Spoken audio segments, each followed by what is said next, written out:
About the cecum, it's the most proximal portion of the large intestine. The important point is that it is such organ of the body where breadth is more than the length. There were other organs also, other structures in the body which were also more wider than in length. So those were PPP. Pituitary, pons. Pituitary, Pons and pons, prostate. and prostate and cecum. These four structures at least you should know, which are more wider than compared to their length. So इसकी जो width है that around 7.5 centimetre, but इसकी जो height है वो around 6 centimetre, मोर wider, चौड़ाई में ज़्यादा है. अब क्या है कि देखो टीनिया यहाँ से स्टार्ट हो जाती है. ये जो ओपनिंग है इलियोसिकल जंक्शन की, दैट विल बी पोस्टेरोमीडियली. ये जो पोस्टेरोमीडियली है, अभी खोलेंगे इसको, it marks the junction of caecocolic junction.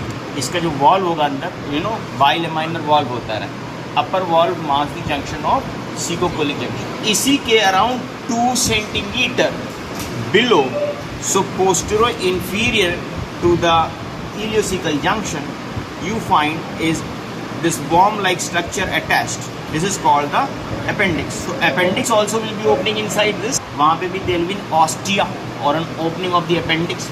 हालांकि that is very small pinpoint opening होती है. Ileocecal valve is also called Tulp's valve, TULP. Yes sir. और जहाँ पे ये अपेंडिक्स खुलता है अंदर, वहाँ पे भी एक वॉल्व होता है. वॉल्व ऑफ गर्लर. हाँ, इनफ्रीक्वेंट होता है, नॉट वेल मार्क्ड होता है, दैट्स कॉल्ड वॉल्व ऑफ गर्लैक्स.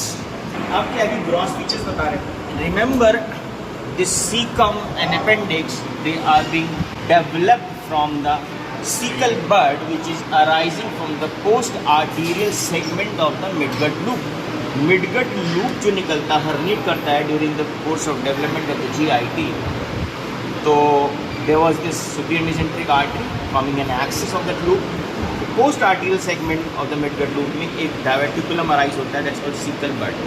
और वो सीकल बड का जो टर्मिनल यानी कि पोर्शन होता है, terminal portion you can say the tip होता है, that doesn't grows and dilates and forms an appendix. However, the rest of the portion of the cecal bud dilates to form the cecum.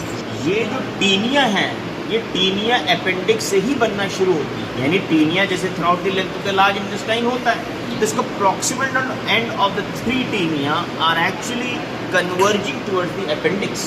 Taenia है तो फिर वहाँ से अपेंडिसिस एपिक्लोइकम भी arise होते हैं. तो you finding is these are the appendices epiploicae. तो हम थोड़ा इसको क्लियर कर देते हैं ताकि ये चीज़ें थोड़ा आसान हो जाए इन फ्यूचर तुम्हारे एग्जाम्स वगैरह के. जैसे कि तुम देख रहे हो कि इसके अंदर भी काफ़ी सारी वेसल्स हैं, because remember appendices epiploicae also have blood supply.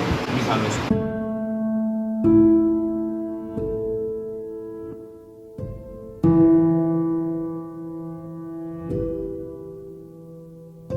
ये एक्चुअली टर्मिनल इलियम है. तो टर्मिनल इलियम के पास terminal portion of the mesentery भी पहुंचता है. तो ये मेसेंट्रिक फोल्ड है, फोल्ड ऑफ मेसेंट्री है. यहाँ से ये है इलियम, इलियम से फ्लूइड्स आ रहे हैं. I mean you know if it's from your side. Now look here, ये है सीकम, ये है इलियम. इलियम से लिक्विड फूड आएगा and because it's dependent position, तो यहाँ कलेक्शन होने लगेगा. ठीक, और जब कलेक्शन होने लगता है तो ऑटोमेटिकली ये इलियोसिकल वॉल्व को बंद कर देता है. ठीक है, तो एक तो ये वाला इसका इम्पॉर्टेंट पॉइंट है. Now let's open up this caecum. तो you need to open to actually see the 2 valves inside. ये मैंने सीकम खोला है. सीकम खोलने के बाद हमको अंदर ये दिख रहा है. ठीक, थोड़ा सा गंदा साफ सा नहीं है. एनीवे लुक हियर, ये एक आई ओपनिंग की तरह से है. This is like a bird's eye. तो ऊपर वाला दिस वॉल्व हियर, पॉइंटर देना, this valve here is ileocaecal valve, valve of Tulp's. ठीक, इसमें 2 फ्लैप्स है. एक अपर है which is nearly horizontal and lower वाला जो है concave above and convex below. I mean, this is like a curved flap, and this is a horizontal flap, upper one, and upper one marks the junction of cecocolic junction, and lower valve demarks the ileocecal junction. Okay अब क्या है कि ये दोनों ही flaps जब ये join करते हैं तो ये बनता है एंटीरियर फ्रीनुलम, एंटीरियर और मीडियल फ्रीनुलम, और ये है लेटरल फ्रीनुलम और पोस्टीरियर फ्रीनुलम भी कहते हैं इसको, ठीक है। तो this valvular mechanism, this valve of Tulp, इसकी सिग्निफिकेंस क्या है?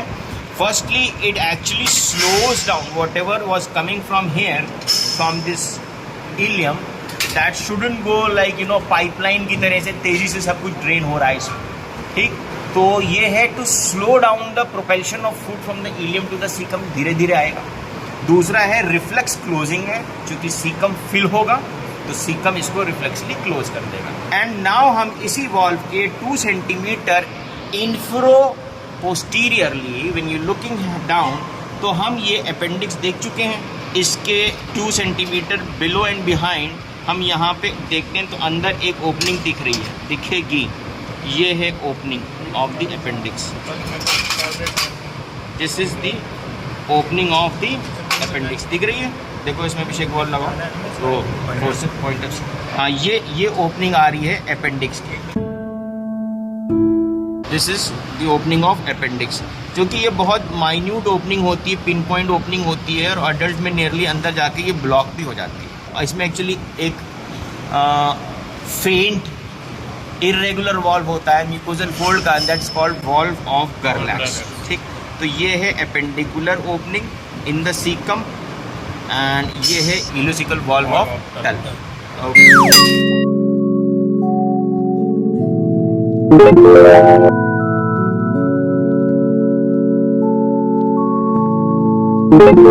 बाकी फोल्ड्स तुम्हें यहाँ से दिख रहे हैं, ये फोल्ड्स बनने शुरू हो गए हैं, म्यूकोजल फोल्ड्स इनसाइड भी, लेकिन ये इरेगुलर म्यूकोजल फोल्ड्स हैं, और सीकम में मीडियल साइड पे हैं बिकॉज यहाँ से टर्मिनल इलियम टर्मिनेट कर रहा है, बट असेंडिंग कोलन में ये वॉल्स जो होते हैं कर्करिंग टाइप, हॉरिजॉन्टल प्लाइका सर्कुलरिस नहीं होते, ठीक।